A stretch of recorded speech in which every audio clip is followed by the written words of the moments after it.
Hey guys, Grüße aus Deutschland, greetings from Germany. It's Hump Day! and thankfully it's in the evening, and so 1.5 weeks out of the 3 that I have to be alone at the reception are over.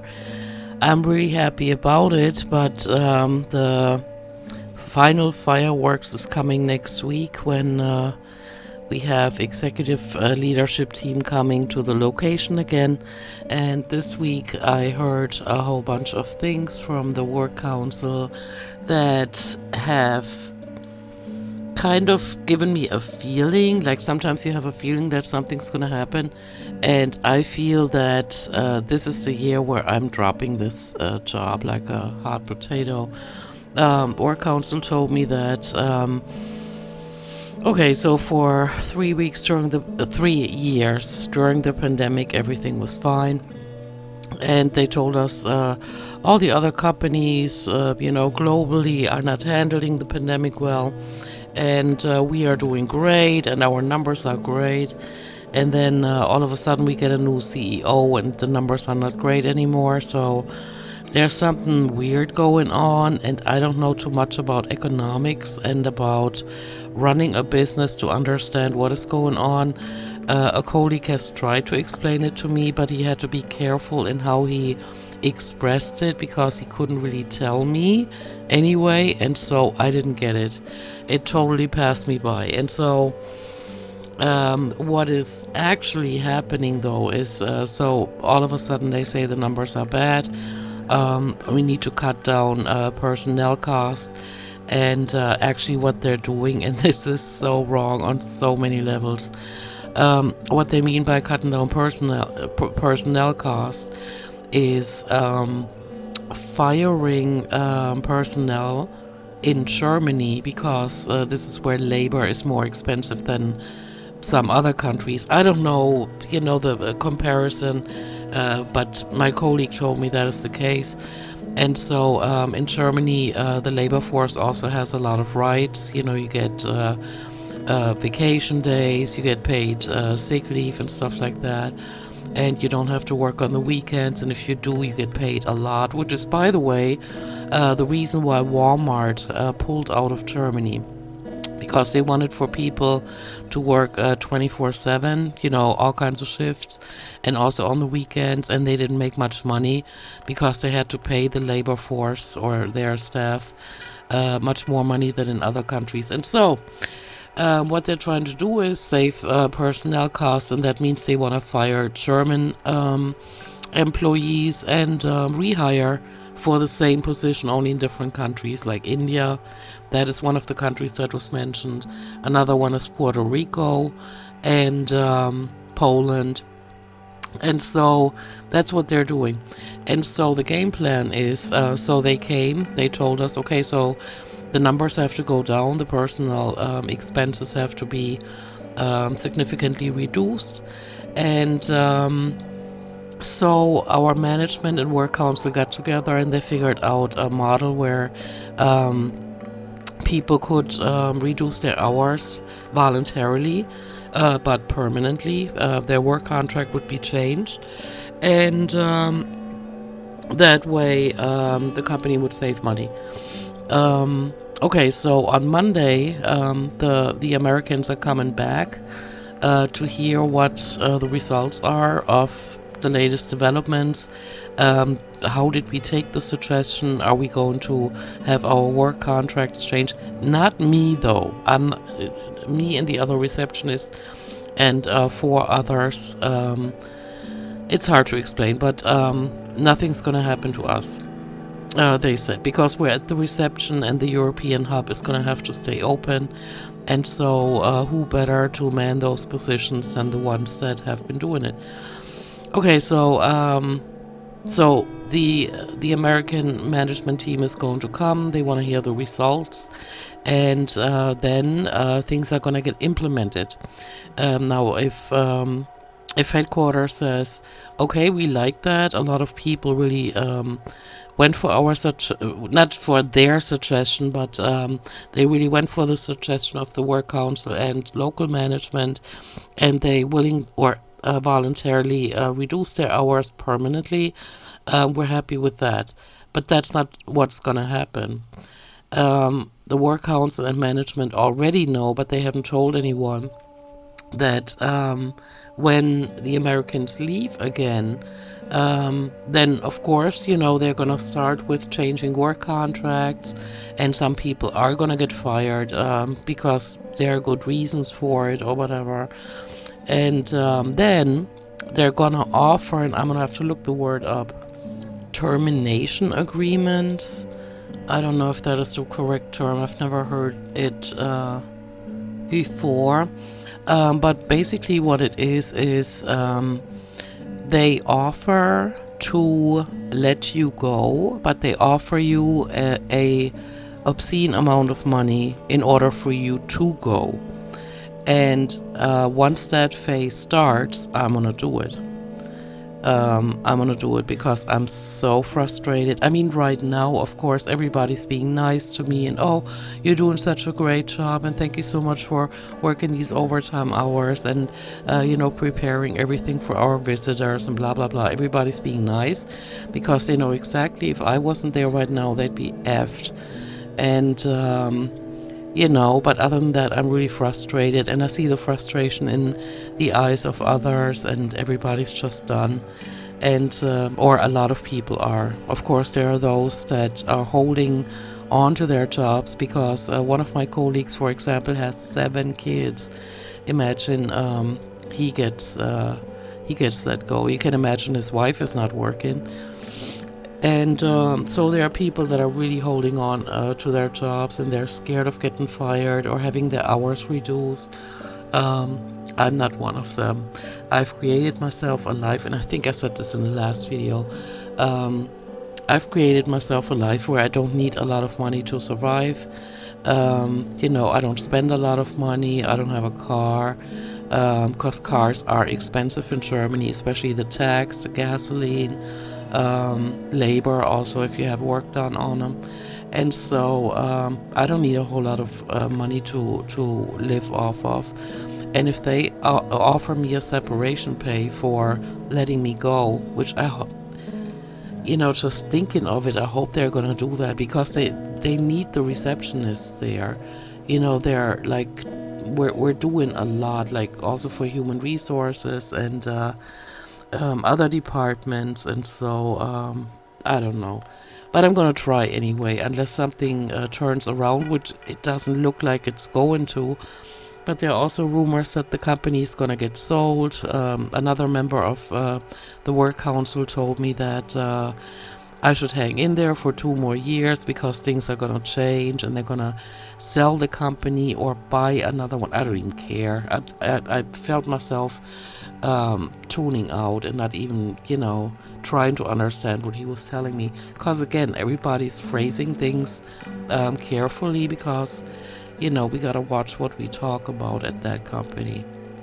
But a funny thing is, one of my colleagues is actually the friend of a friend of mine. And here's what happened. I was still in the States, and I already knew that I was going to move back to Germany because my parents' health had deteriorated, and there were other reasons, but my parents were like one of the main reasons.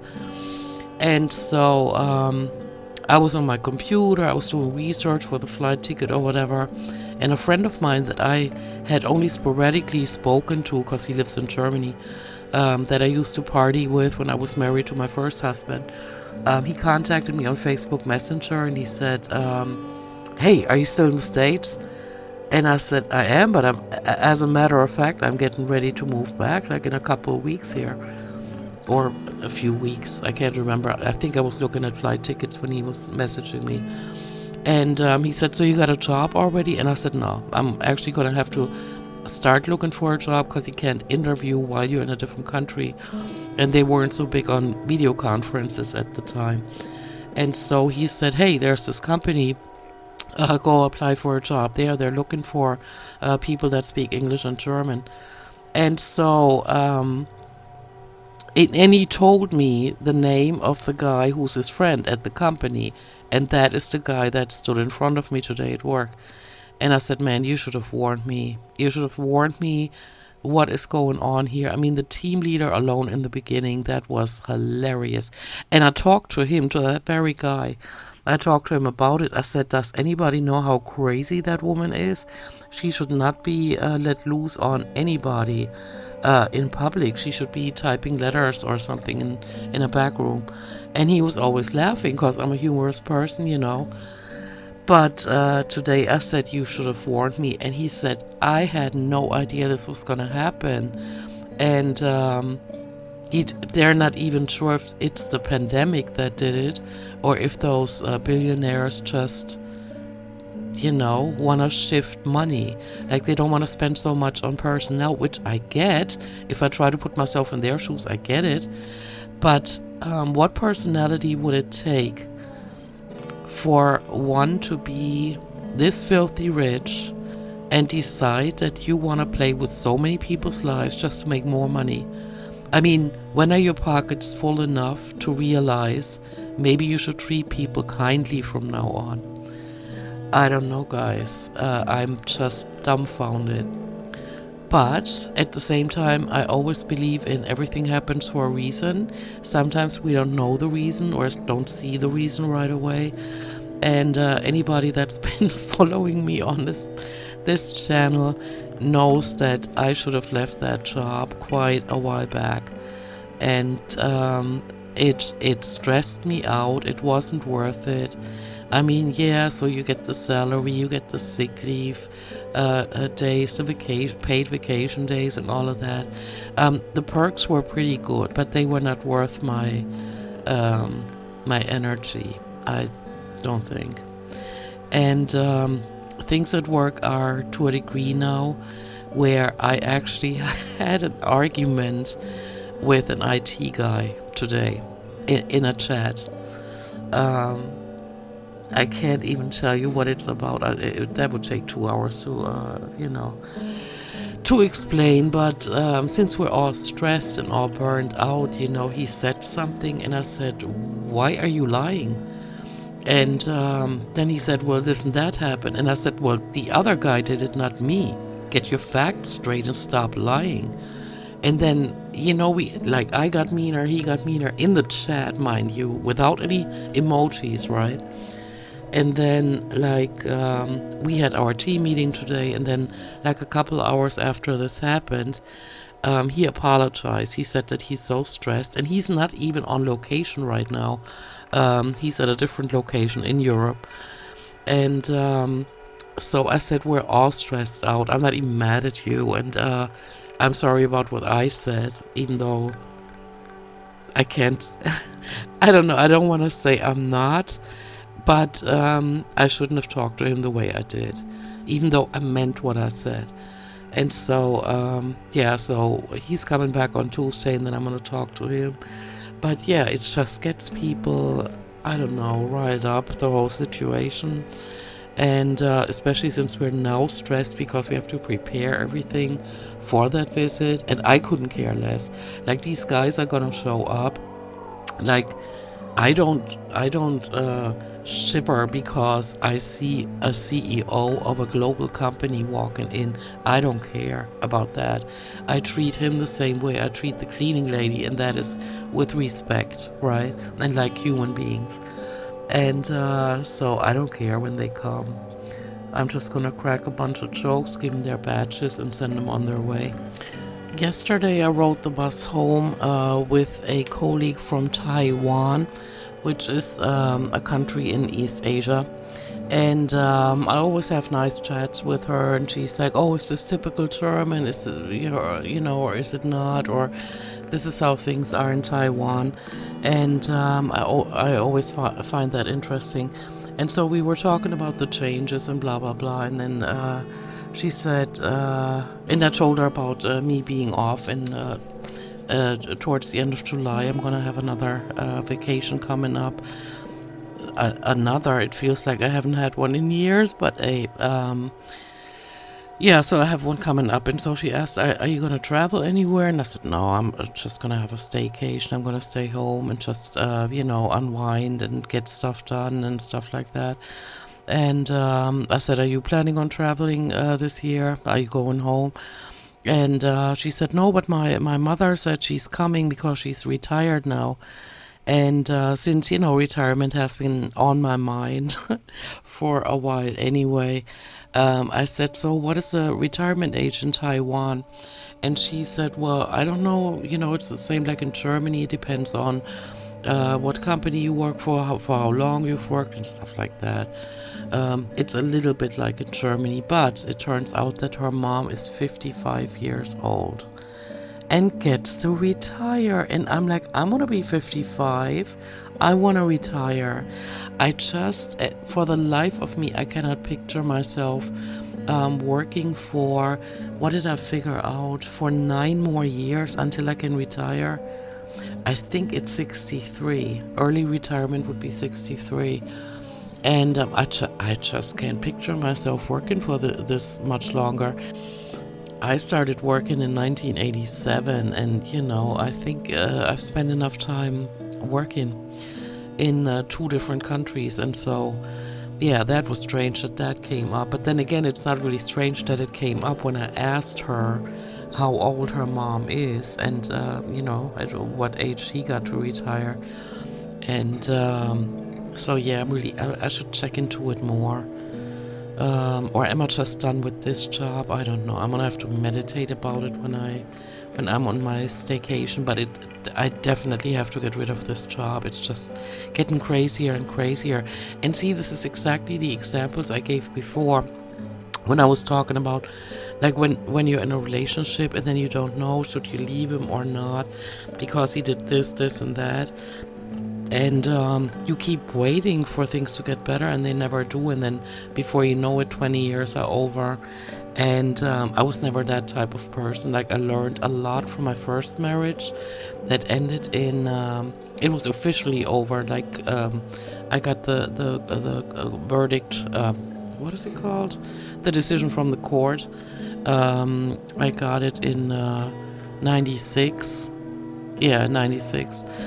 And so the second time didn't take me that long. I thought, yeah, I'm not gonna waste this much time on that, on the second husband. And and so with the job, it's like similar. Like since I started working there, at first it was the team leader, and then it was more and more. Like when the pandemic started, more and more work was put on us. And we did get raises, but not, significant raises, like, a couple of dollars. And it just wasn't worth it. And more work, and not really that much more pay. And I was like, gosh darn it, I wished I had the time and the energy after work to do what I'm actually passionate about. And that's what I would like to aim for, because I still have not forgotten about the colleague that died at the age of 59 without any ahead warning. And guess what, guys? I don't think I've told you, but we had an American colleague die, and he was actually the director of some department. And he died because of a heart disease that he didn't know about, his family didn't know about. And so the CEO wrote us an email that he had passed away, and that is sad. That was one of the most gentle souls I've ever experienced. Like he was on our location, and I was like, hey, what would you like to drink? You get to choose, like, whatever, you let me know. And he was so easygoing, right? And he had like really light blue eyes, and such a gentle demeanor. And he's gone. He never made it to retirement. And so I'm thinking, what if I keep telling myself, oh, like my colleague said today, another couple of years and things are gonna get better. Yeah, but what if they don't? And I'm not getting any younger, and I feel passion for different things, and maybe I should pursue them now that I've spent so much time working jobs that were not really all that much fun, because I kind of failed to get the job that I actually wanted to have. When I was a teenager, I wanted to be a radio DJ, and that never happened because my parents convinced me, they forbid me to pursue that kind of job and that kind of training. And they told me to get a job that is, where the income is dependable, and that would be administration. And so that's what I did, and here I am at almost age 55, still not. He worked a job that I was passionate about. Of course, they were fun, and I always had fun with my colleagues, and but yeah, maybe it's time for me to, focus on things that I would like to do rather than what I feel I need to do. But yeah, so I wanted to give you a little update because I know exactly by Friday evening I'm gonna be so wiped out. I feel myself like when I'm the only one at the reception, like come Friday and I get to leave that building, I just don't want to talk about it anymore. I just don't. It's almost like bringing them home with me, which I'm talking about them now, but I know exactly now I'm going to bed, and I have 2 more days before the weekend. And so yeah, just giving you a little update.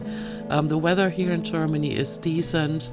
It's really nice. Like the past couple of days, it's been about between 22 and 26 degrees Celsius, and that is around 70, in the 70s, low 70s, and that's really nice.